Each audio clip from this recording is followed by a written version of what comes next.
Salve, salve, queridos alunos. Na aula de hoje nós vamos trabalhar a apelação no processo penal. E este recurso, ele é um recurso de cognição plena, imediata, principalmente porque ele materializa o princípio do duplo grau de jurisdição. Neste princípio, ele é visualizado por meio de uma análise inicial de matéria de fato e de direito, por meio de um juízo acuó, e depois a interposição, que serve como ponte para que o juízo ad quem analise também a matéria de fato e de direito. Sempre que nós visualizarmos a análise inicial de matéria de fato e de direito, e depois nós visualizarmos uma ponte que liga a um outro juízo, este juízo ad quem, que faz uma análise de matéria de fato e de direito, materializa-se aqui o princípio do duplo grau de jurisdição.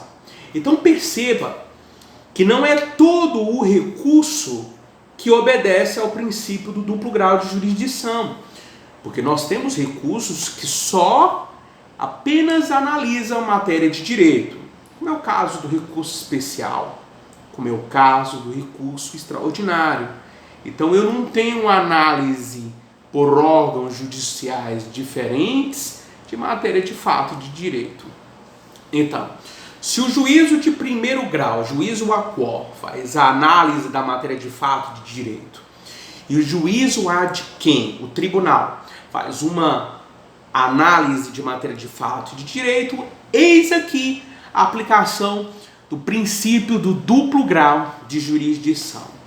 Muito bem, a apelação, ela pode ser interposta em dois momentos. Na verdade, ela é interposta no prazo de 5 dias perante o juízo acuó, né?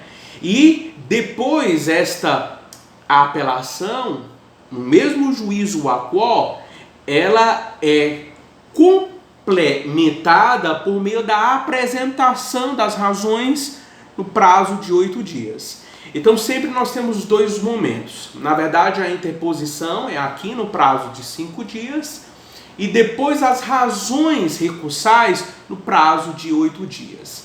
Esta primeira petição nós chamamos de petição de interposição. O termo de interposição está lá nas teses firmadas pela jurisprudência dos tribunais superiores que as razões elas podem ser, desde que a parte ela deixe isso expressamente dito na petição de interposição, que as razões serão protocoladas lá no tribunal. Isto é possível, segundo o entendimento dos tribunais superiores. Então nós temos dois momentos. E a previsão legal da apelação no processo penal se encontra-se por excelência no artigo 593, inciso 1 e 2, em que nós chamamos de apelação livre ou não vinculada, tendo em vista que nós podemos ventilar toda a matéria de fato de direito lá. Na apelação do artigo 593, inciso 3º, nós chamamos de apelação vinculada, porque nós devemos adequar a interposição da apelação para as hipóteses da linha A, B, C e D. Então eu devo apontar necessariamente qual é a situação em que eu estou me insurgindo lá no inciso 3º. Se é a hipótese da linha A, se é a hipótese da linha B, se é a hipótese da linha C, ou se é a hipótese da linha D. Ou eu posso acumular as hipóteses que estão lá no inciso 3º. Mas necessariamente eu deverei, em tese, apontar quais estas razões, quais os motivos pelo qual eu estou me insurgindo lá na apelação do júri, que é a apelação vinculada. Então veja bem, mas não existe só apenas previsão de interposição de apelação no artigo 593. O artigo 416 do Código de Processo Penal diz que também caberá apelação da decisão de impronúncia ou da decisão de absolvição sumária. E aqui vai a nossa regra, vogal com vogal, né? A de apelação com I de impronúncia, A de absolvição sumária. Tudo isso nós já dominamos. E também nós temos a previsão de interposição de apelação lá na Lei dos Juizados Especiais Criminais. E note, com o seguinte detalhe ou detalhes. Por quê? Eu vou interpor a apelação da decisão do juiz que rejeitar a denúncia ou queixa. Olha que estranho. Como é a história, professor? É assim. Então, o que acontece? Segura o rojão, né? Oferece denúncia ou queixa. Os autos vão para a defesa vai apresentar a defesa preliminar e depois o juiz vai fazer a análise se recebe ou rejeita a denúncia ou queixa-crime. Eis aqui. Se o juiz ele rejeitar a denúncia ou a queixa, cabe apelação. E muito cuidado. Qual é o prazo da apelação no GCRIM, hein? 10 dias. O prazo é de 10 dias. Então, muito cuidado com esta situação. Inclusive, eu vou interpor este recurso de apelação num momento único. Então, na hora que eu faço a petição de interposição, obrigatoriamente as razões devem vir inclusas, porque eu vou interpor todos em uma única situação, numa só vez. Então esta apelação, ela é movida nesses termos lá na Lei dos Juizados Especiais Criminais. Então vamos aqui por excelência a apelação. A apelação ela pode ser uma apelação plena, segundo a doutrina, quando nós discutimos toda a matéria de fato, de direito e devolvemos para o tribunal para poder resolver a história. Quando eu devolvo só parte, quando eu recorro só parte, em parte da decisão, eu digo que a apelação ela é parcial. Estamos bem em relação a isso? Tranquilo essas informações doutrinárias, não é verdade? E o Código de Processo Penal diz que é possível a interposição da apelação nos casos do artigo 593, inciso 1, 2 e o inciso 3º. Nos casos do inciso 1 e do inciso 2, nós chamamos de apelação livre, porque lá nós podemos ventilar a matéria de forma tranquila para os tribunais. Então, senhores, vamos estudar primeiramente esta apelação livre na aula de hoje. O 593 do Código de Processo Penal, ele nos traz a seguinte redação. Ele faz a previsão dizendo: caberá apelação no prazo de 5 dias, inciso 1, das sentenças definitivas de condenação ou absolvição proferidas por juiz singular, ou seja, por juiz de primeiro grau. E aqui ele diferencia juiz singular, claro, para poder dizer que uma coisa é juiz singular, outra coisa é um juiz aqui, presidente do Tribunal do Júri, ou um juiz sumariante. É isso que ele quer distinguir para nós neste momento. Então veja bem, da sentença absolutória ou da sentença condenatória cabe apelação para o tribunal. 593, inciso 1 do Código de Processo Penal. Então, desta situação, nós temos uma sentença condenatória quando o juiz ele julga totalmente procedente a pretensão punitiva estatal ou ele julga parcialmente procedente a pretensão punitiva estatal movida lá na peça vestibular, às vezes do Ministério Público. Então, veja bem, meus amigos, nessa situação cabe apelação. E nós temos, por outro lado, a sentença absolutória, que ela pode ser própria ou imprópria. A sentença absolutória própria ocorre quando o juiz ele julga totalmente procedente a pretensão punitiva estatal e o acusado ele é absolvido sem aplicação de nenhum ônus, isto é, sentença absolutória. No caso, a parte sucumbente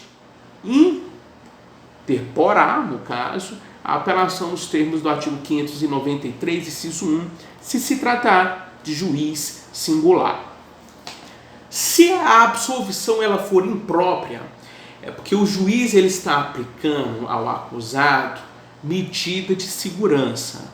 Então, neste caso, apesar do juiz não aplicar pena, ele vai determinar tratamento ambulatorial, se o crime for punido com detenção, ou vai determinar a colocação dessa pessoa num hospital de custódia e tratamento, né? A internação dele se ele praticou um crime punido com reclusão.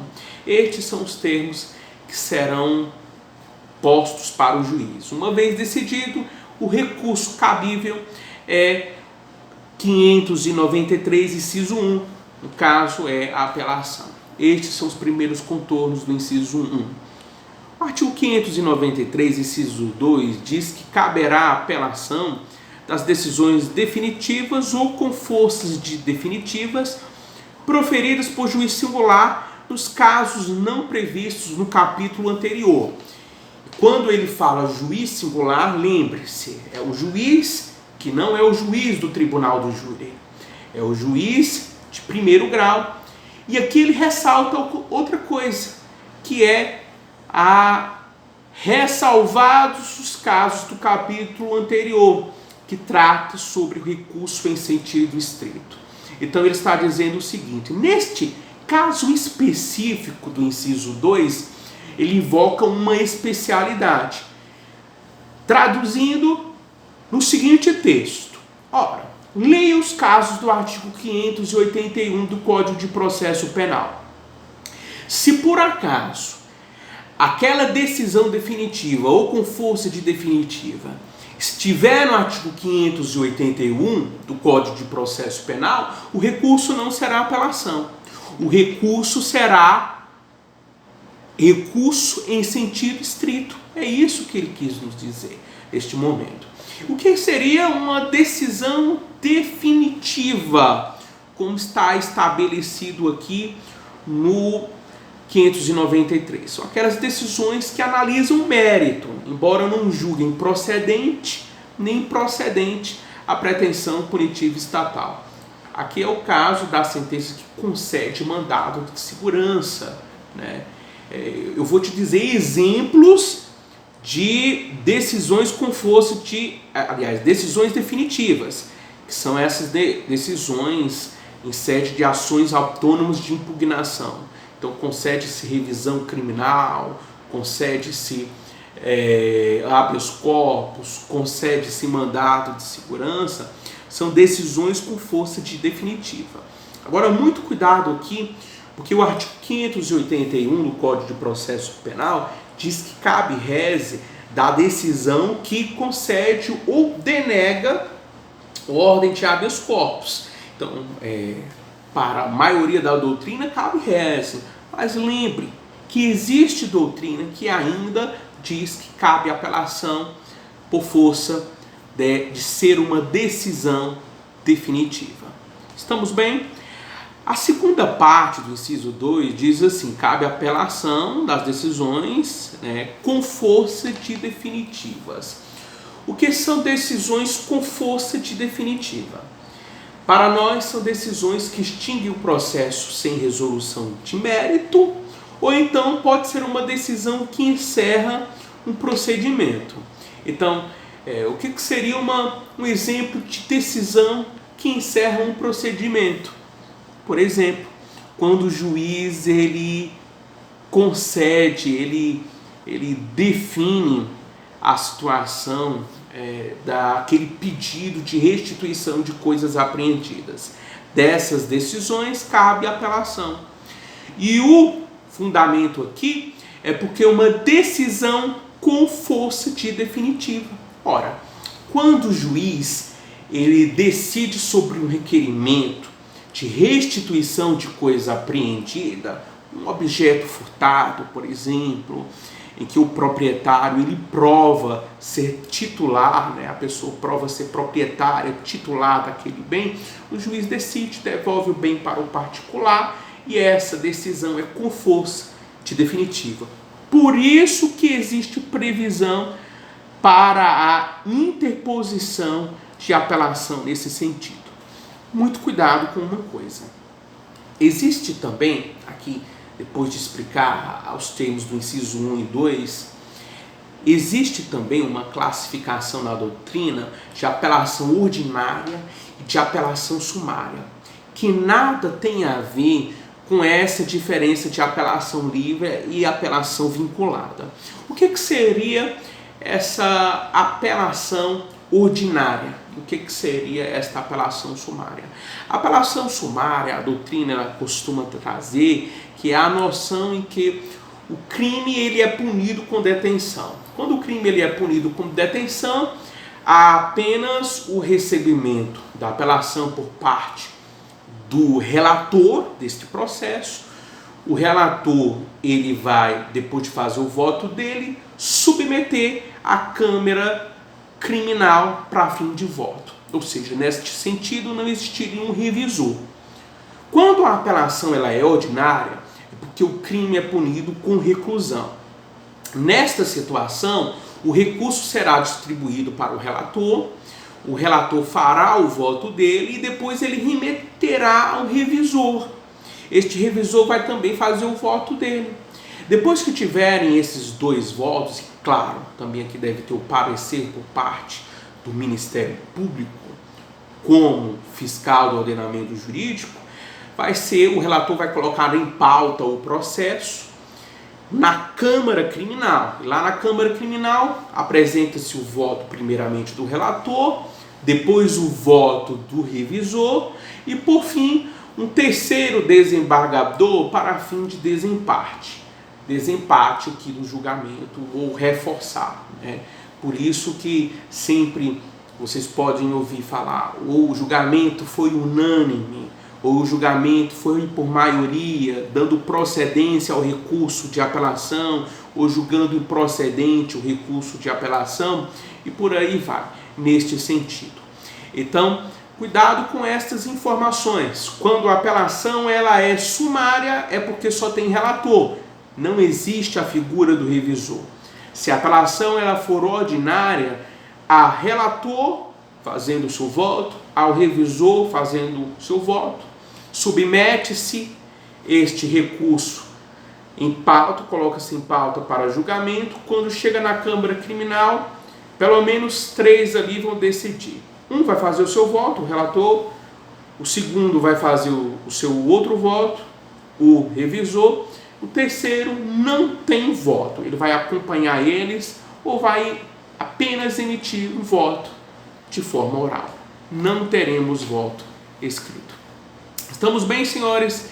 Estas são as observações iniciais quanto ao recurso de apelação. Na próxima aula, nós vamos estudar bem e aprofundar a apelação vinculada, a apelação do júri, inclusive com as alterações já trazidas pelo pacote anticrime. Eu quero que vocês observem com bastante cuidado também a próxima aula. Estamos bem, queridos amigos? Esta foi a nossa aula de hoje. Deus seja louvado!